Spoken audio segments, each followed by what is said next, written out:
일반적으로 사람들의 관심은 과거보다는 현재에 있고 현재보다는 미래에 있습니다.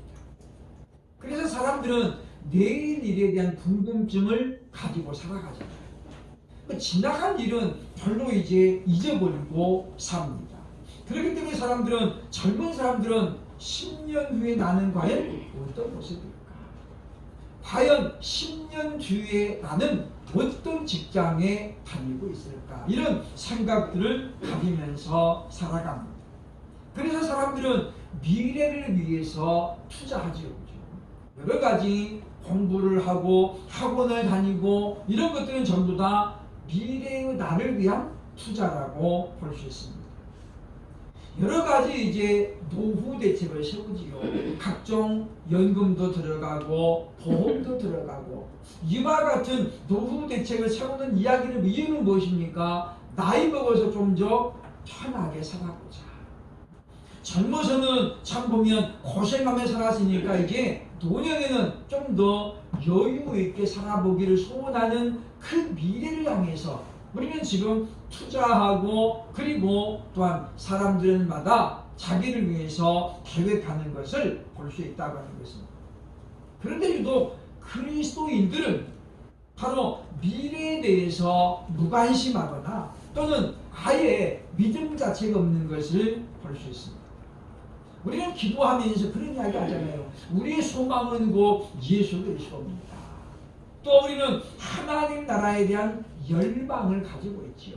그러나 말만 그럴 뿐이지 실제로 많은 사람들이 하나님 나라에 대해서는 별로 관심이 없고 주여 오시옵소서 라고 하는 이와 같은 외침에도 사람들의 마음이 별로 담겨져 있지 않습니다.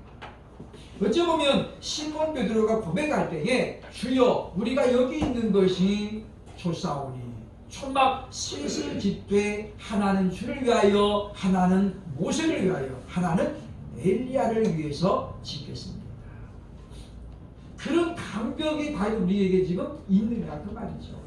어떤 의미에서는 사람들은 말합니다. 우리가 여기 있는 것이 좋사오니 주님 아직은 오시지 않으면 좋겠습니다.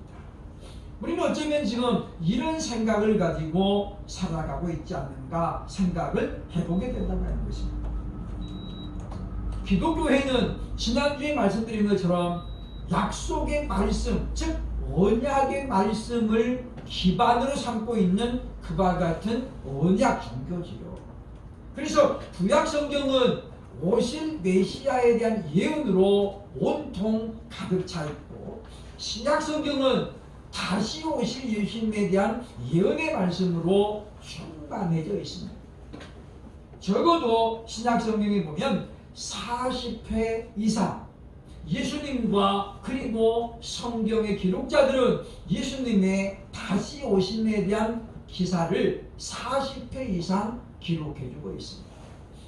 하나의 약속이 이렇게 40번 이상 반복되고 있다고 하는 것은 무슨 이야기입니까? 그 약속은 반드시 이루어질 것을 우리에게 전제하고 있다라고 하는 것입니다. 교회의 마지막 사명은 바로 예수 그리스도의 재림입니다. 파루시아라고 하는 예수님의 강림, 재림이라고 하는 말은 바로 이 마지막 남은 하나님의 약속이기 때문이라고 하는 것이죠. 그럼 우리가 어떤 믿음을 가져야 될 것이냐? 오늘은 바로 말씀을 믿는 믿음으로 무장하기를 다짐해야 되겠다라고 하는 것입니다. 우리는 기도 응답에 대한 믿음도 있고 구원에 대한 믿음도 있지요. 그러나 또 우리가 하나는 뭡니까? 하나님의 말씀을 믿는 믿음이 있어야 되겠다고 하는 거죠. 그러므로 오늘 이 시간에 과연 하나님께서 우리에게 약속하신 말씀은 무엇이며 왜 우리가 말씀에 대한 믿음으로 무장해야 하는지 그 이유를 분명하게 생각해 보면서 참 우리가 어떻게 하면 우리는 이 약속에 대한 믿음으로 무장할 수 있을지 함께 생각해 보고 그리고 다짐하는 그런 일들이 되어야 할 것입니다. 왜 우리는 다시 오신다는 약속의 말씀으로 무장해야 할까요? 첫째로 오늘 본문 5절로 6절 보면 천사가 맹세하고 있기 때문이다라고 하는 것입니다. 오늘 본문에 지금 6절, 5절에 보면 내가 본 바 바다와 땅을 밟고 서 있는 천사가, 이 말은 한 다리는 바다에, 한 다리는 땅에 있다는 거잖아요. 그렇죠? 바다와 땅을 밟고 서 있는 천사가 맹세하는데 누구를 향해 맹세합니까? 바로 창조주 하나님을 가리켜 맹세하고 있죠. 그러니까 이 말은 무슨 말이냐면 창조주 하나님의 이름을 걸고 지금 맹세하는 거예요. 우리 옛날에 그러잖아요. 그죠? 너 부모 이름 걸고 맹세해라. 그 무슨 이야기냐면 우리가 맹세라고 하는 것은 약속의 단위 중에서도 가장 깊은 그리고 무거운 약속이라고 볼 수 있습니다. 맹세를 어기면 내 목숨을 대속했다. 뭐 이런 우리가 그런 다짐을 하잖아요. 그렇죠? 그런가 동시에 내 부모의 이름을 걸고 맹세하는 것은 뭐예요? 하나의 일종의 뭡니까? 그것은 굴욕을 나타내기도 한다고 하는 거죠. 그러면서 이건 내가 절대로 어기지 않는다. 그래서 조상의 이름을 걸고 하는 거예요. 근데 오늘 본문에 보면 지금 천사가 창조주 하나님의 이름을 걸고 맹세하고 있는 거잖아요. 그 맹세의 내용이 무엇입니까? 바로 하나님의 자아들 예수 그리스도가 다시 오신다고 하는 내용이거든요. 그러므로 우리는 오늘 이 말씀을 우리가 기억하면서 예수님은 제자들에게 말씀하기를 너희는 함부로 맹세하지 말라. 성전으로도 맹세하지 말고 성전에 있는 물건으로도 맹세하지 말라. 왜냐하면 이 맹세를 해놓고 안 지키면 그것은 하나님을 속이는 것이 되고 사람을 속이는 것이 되기 때문이라는 거죠. 그렇기 때문에 우리가 약속은 신중해야 되고 한 번 한 약속은 손해가 되더라도 반드시 지켜야 된다는 거예요. 그래서 우리가 보면 의미 없는 약속은 하지 말아야 되고 인사치레의 약속도 우리가 가급적이면 안 해야 된다는 거예요. 그냥 다음에 한번 가겠습니다. 우리는 보통 인사치레를 이야기하지. 인사치레를.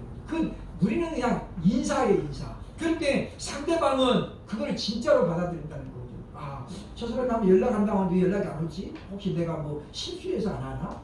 뭐가 좀 소문했나? 이렇게 한다는 거예요. 특히 이제 외국인들은 우리나라 말에 대해서 굉장히 어려움을 갖는 거잖아요. 우리나라 사람들은 인사할 때 그냥 덕담으로 다음에 또 뵙겠습니다. 연락드리겠습니다. 우리는 인사만 하는데 그 사람들은 진짜로 알아듣는다는 거잖아요. 그래서 왜 연락이 안 올까? 저 사람이 분명히 연락한다고 그랬는데 안 하네. 그런 문화를 이해하기가 어렵다라고 하는 거죠. 마치 우리나라 사람들이 외국에 살면서 그들의 문화를 이해하고 받아들이기까지 오랜 시간이 필요된 것과 똑같다라고 하는 것입니다. 그러면 우리는 오늘 말씀을 기억하면서 예수 그리스도의 다시 오심에 대한 믿음이 왜 중요하냐? 그것은 천사가 하나님의 이름을 걸고 지금 맹세하고 있기 때문이라고 하는 것입니다. 이 천사들은 영적인 존재잖아요. 그렇죠? 그렇기 때문에 시간과 공간의 제약을 받지 않습니다. 우리는 시간과 공간의 제약을 받기 때문에 늙어가는 거고 그래서 영원히 살 수 없는 거예요. 그러나 영적인 존재는 나이를 안 먹잖아요. 그러니까 천사장 가브리엘은 지금도 살아있고 하나님 전에서 활동하고 있습니다. 뿐만 아니라 천사장 미가엘도 마찬가지라는 거죠. 그렇기 때문에 주로 기쁨의 소식을 전하는 가브리엘은 여전히 지금도 하나님의 천사장으로서 사명을 감당하고 있다고 하는 것입니다. 그러기에 천사들은 하나님께서 하시는 일에 대한 직접적인 목격자이고 증인입니다. 그렇기 때문에 그들은 하나님이 약속하신 원복음 창세기 3장 15절의 말씀이 어떻게 이루어졌는가를 직접 보고 전했던 그와 같은 존재들이지요. 창세기 3장 15절 우리가 원복음이라고 말합니다. 오리지널 복음이라는 거, 오리지널 가스펠. 그 3장 15절을 말씀합니다. 내가 너로 여자와 원수가 되게 하고 너의 후손도 여자의 후손과 원수가 되게 하리니 여자의 후손은 네 머리를 상하게 할 것이요 너는 그의 발꿈치를 상하게 할 것입니다. 창세기 3장 누구에게 하는 말입니까? 예뱀이요 마귀요 용에게 하신 말씀이죠. 용에게 하는 말인데 여자의 후손이 누굽니까? 바로 메시아이신 예수님을 말하는 거잖아요. 그가 오시면 너의 머리를 상하게 할 것이고, 이게 뭐예요? 머리를 상하게 치명타를 입는다는 거죠. 너는 그의 발꿈치를 상하게 할 것이다. 이 원복음의 말씀이 성취된 것에 대한 증인이 누구예요? 천사들이에요. 천사. 그렇기 때문에 천사가 맹세하고 있는 것은 반드시 되어질 일인 우리가 믿기 때문에 우리는 말씀에 대한 믿음으로 무장해야 되겠다라고 하는 것입니다. 둘째로 우리는 왜 이 말씀으로 무장해야 됩니까? 6절 보면 그것은 지체하지 않겠다고 하신 약속 때문이라는 거죠. 어떤 이들은 2000년 전에부터 이 약속이 있었는데 왜 이 약속이 아직도 안 이루어지느냐? 그러므로 그것은 하나의 그냥 허황된 것이라고 재림에 대한 약속을 평가절하하는 사람들이 많이 있습니다. 그러나 그것은 하나님의 속성을 이해하지 못하기 때문이라는 거죠. 베드로후서 3장 9절에 보니까 말씀합니다. 주의 약속은 어떤 이들이 더디다고 생각하는 것 같이 더딘 것이 아니라 오직 주께서는 너희를 대하여 오래 참으사 아무도 멸망하지 아니하고 다 회개하게 이르기를 원하시느니라 라고 말씀하죠. 무슨 이야기입니까? 다 회개하기까지 하나님 어떤다는 거예요? 참으신다는 거예요. 기다리신다는 거예요. 이 말은 모든 사람이 회개하기를 원한다는 게 아니라 하나님께서 택하시고 지명하셔서 너는 내 것이라 이렇게 하나님이 부르신 사람들 가운데서 아직도 여전히 회개하지 않고 주 앞으로 돌아오지 않는 사람들이 있기 때문이라는 것이죠. 그들에 대해서 요한계시록 6장에 보면 좀 더 정확하게 말하기를 순교자들의 수가 채워지기까지 잠깐 기다리라 라고 주님은 말씀하고 있습니다. 그러므로 사랑하는 여러분이요, 왜 우리는 2000년에 했던 약속이 아직도 안 이루어지는데 여전히 우리는 예수님 다시 오신다라고 기다리고 있는가? 그것은 순교자의 수가 아직도 덜 채워졌기 때문입니다. 일제강점기 기간 동안에 한국 교회의 성도는 당시 50만 명이었습니다. 50만 명. 물론 적은 수준은 아니죠. 그러나 일제강점기 때의 순교자는 500명이 넘게 나왔습니다. 그러니까 50만 명 가운데 50명 이상이 일제강점기 때 순교자였다는 거잖아요. 그렇게 따지면 지금 우리나라 성도가 지금 약 600만 명이 넘습니다. 그러면 지금 이 시대에도 약 보면 이 600여 명의 순교자가 나와야 된다는 계산이에요. 우리나라로 따지는 거죠. 문제는 뭡니까? 과연 이 시대에 순교를 각오하고 나갈 사람이 과연 몇이나 될까? 몇이나 될까? 참 보면 놀라운 것은 사람들의 지식 수준이 높아지면서 요즘은 말을 잘하는 사람들이 너무 많습니다. 말로는 해볼 수 없는 그런 시대를 우리가 지금 만났거든요. 특히 이제 신앙의 세계는 자유주의 신학과 그리고 보수주의 신학이 만나서 토론을 하면 보수주의 신학이 절대 이길 수가 없습니다. 오늘 아침도 제가 잠깐 마십니다만은 이 보면 비대면 예배와 대면 예배에 대한 논쟁이 벌어졌거든요. 부산 세계로교회 목사님하고 또 뭐 카타콤 교회인가 그분이 이제 둘이 나와가지고 논쟁을 벌이고 있는데 보니까 딱 처음부터 못 봤고 조금 이제 중간에 봤습니다만 제 개인적인 판단으로는 세계로교회 목사님이 말리고 있는 못 이길 것 같아요. 왜냐? 말을 어떻게 잘하는지. 그러니까 우리 보면 이제는 어떤 시대입니까? 그래서 사도 바울이 말하잖아요. 하나님의 나라는 말을 잊지 아니하고 뭐에 있다는 거예요? 등에 있는 거예요. 하나님의 나라는 먹고 마시는 데 있지 아니하고 바로 뭐예요? 희락이라고 말씀합니다. 우리가 무엇으로 희락을 누리겠습니까? 구원에 대한 기쁨만 있다는 거죠. 우리가 아무리 맛있는 걸 먹어도 그 기쁨은 그냥 몇 시간 지나면 또는 며칠 지나면 다 잊어버립니다. 그죠? 우리 뭐 화장실 한번 갔다 오면 다 배설되잖아요. 끝나는 거거든요. 물론 기억에는 남지요. 내가 어디 가서 먹어봤더니 참 괜찮더라. 그러나 그것 때문에 내가 계속해서 기뻐할 수 없어요. 아쉬움은 남죠. 한 번 더 가봐야 되는데. 그런 아쉬움 때문에 우리가 계속해서 기쁨을 누릴 수 없어요. 그러나 우리가 구원에 관한 기쁨만큼은 우리가 주님 나라 갈 때까지 영원히 누릴 수 있다는 거죠. 왜냐하면 내 안에 계신 성령님께서 우리의 구원의 감격을 날마다 새롭게 하시기 때문입니다. 그러므로 우리는 바로 이 구원의 희락을 우리가 더 누리기 위해서는 바로 다시 오실 예수님에 대한 소망을 가져야 된다고 하는 것입니다. 예수님은 지금 하나님 나라에서 뭐 하고 계시는가? 요한복음 14장 1절 이하에 보니까 바로 저와 여러분이 거할 집을 짓고 있다는 거잖아요. 내가 너희를 위하여 처소를 예비하러 가노니 그 처소가 다 예비되면 너희에게 와서 너희를 다시 데리고 아버지 나라에 갈 것이다. 그러면 우리의 소망은 어떤 소망입니까? 과연 주님이 지으실 집은 어떤 집입니까? 평생 이 땅에 살면서는 조그마한 집에 살았는데 과연 하나님 나라의 내 집은 어떤 집일까? 궁금하잖아요. 그렇죠? 화장실 2개 있는 집일까? 정말 우리 방은 너무 작아가지고 힘들었는데 어떤 집일까? 또 어떤 사람은 평생을 반지 하나 지하에서 또는 새로 살았는데 하나님 나라에 내 집이 있다는 거죠.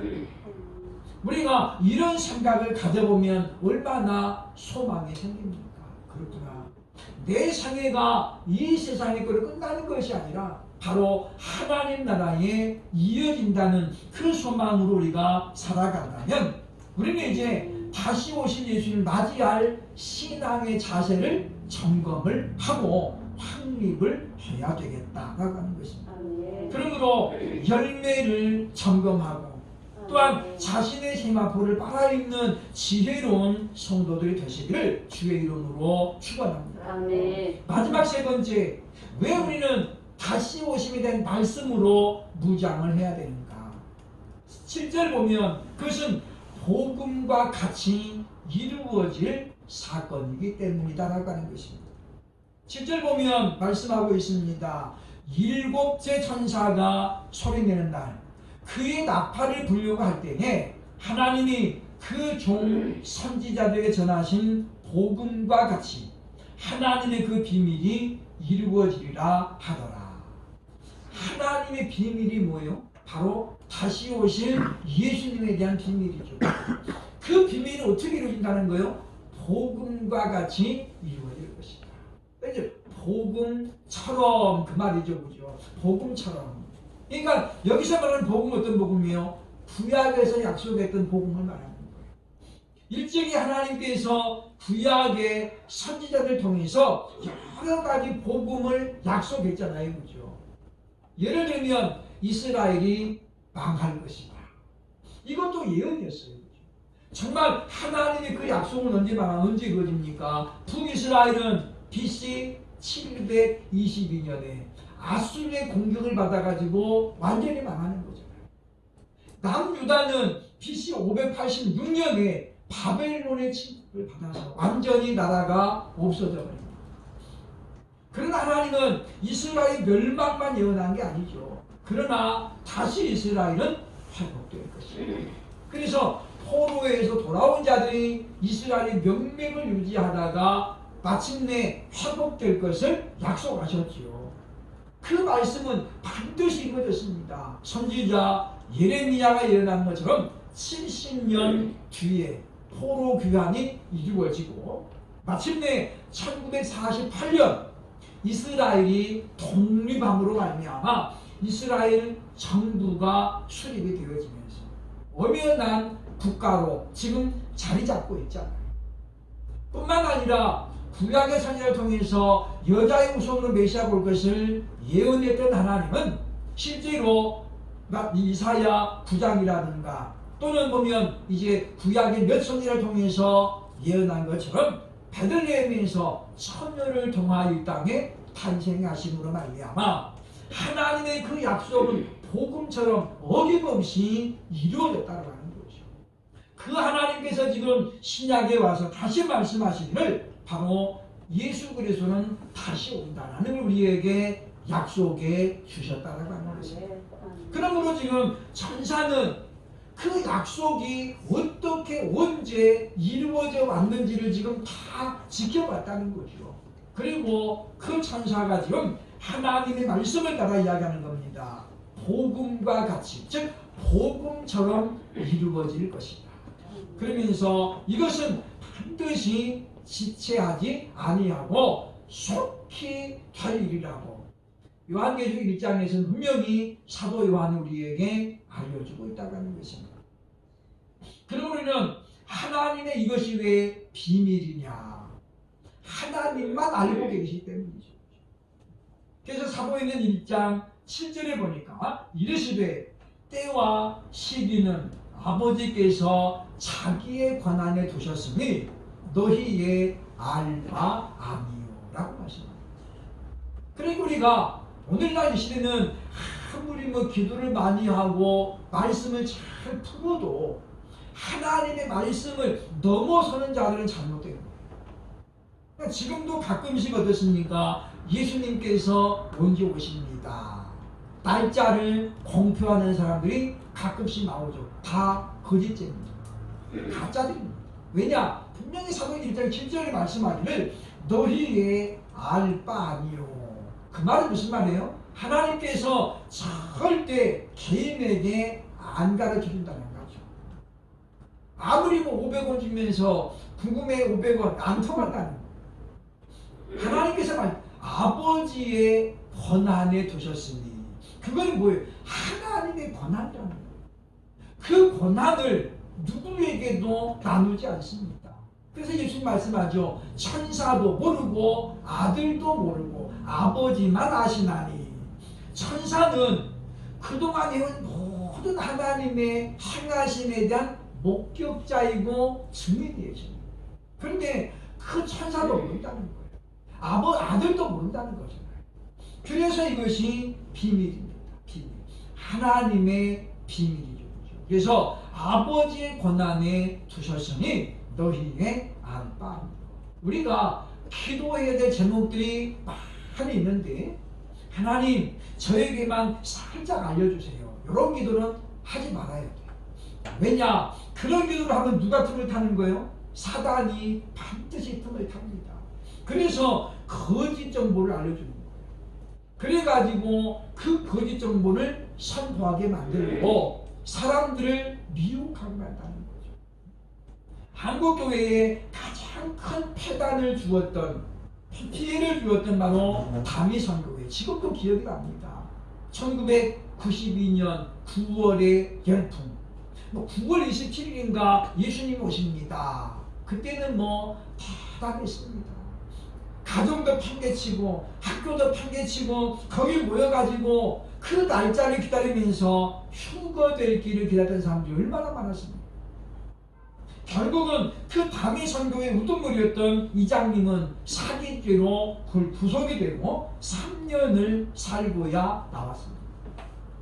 그래도 그 사람은 아직도 지금 정신을 못 차리고 이름을 바꿔가지고 이답게라는 이름으로 바꿔가지고 지금도 그 멤버들을 거느리고 지금 주의 오심을 기다리고 있죠. 하나님은 완전하신 분이잖아요.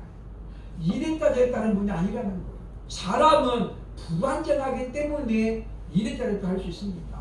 그러나 하나님은 완전하시기 때문에 예를 들어서 하나님이 몇월 며칠이라 예수님 보낸다. 그러면 뭐 이건 확실하게 되는 거예요. 그런데 주님은 말씀합니다. 너희의 알 바 아니요. 그러면 우리가 안 그래도 기도할 제목이 많은데 구하지 말아야 될 것까지 구하는 것은 뭐예요? 그것은 에너지 낭비이고 그리고 하나님 말씀에 대한 도전이라고 합니다. 그러면 우리는 다시 이제 우리의 자세를 돌아보면서 우리는 이제 그리스도 예수의 신부로 신랑 되신 예수님을 지금 기다리고 있는 사람들입니다.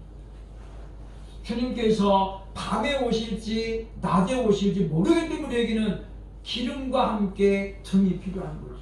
등만 있으면 안 되고 예비된 기름이 있어야 된다는 것입니다. 그럼 우리가 약속의 말씀을 믿음으로 말미암아 깨어있음으로 말미암아 참으로 신랑 되신 예수님 맞이할 준비를 게을리하지 아니하고 우리가 말씀으로 무장하는 그런 믿음을 가짐으로 말미암아 참으로 우리가 이 시대에 분별의 영을 가지고 이 시대를 분별해보고 과연 하나님의 뜻이 무엇인가를 늘 기도하는 가운데 참으로 나는 이제 말씀을 믿는 믿음의 사람으로 거듭나야 되겠다라고 다짐할 수 있는 저와 여러분 되시기를 주의 이름으로 축원합니다. 기도하겠습니다.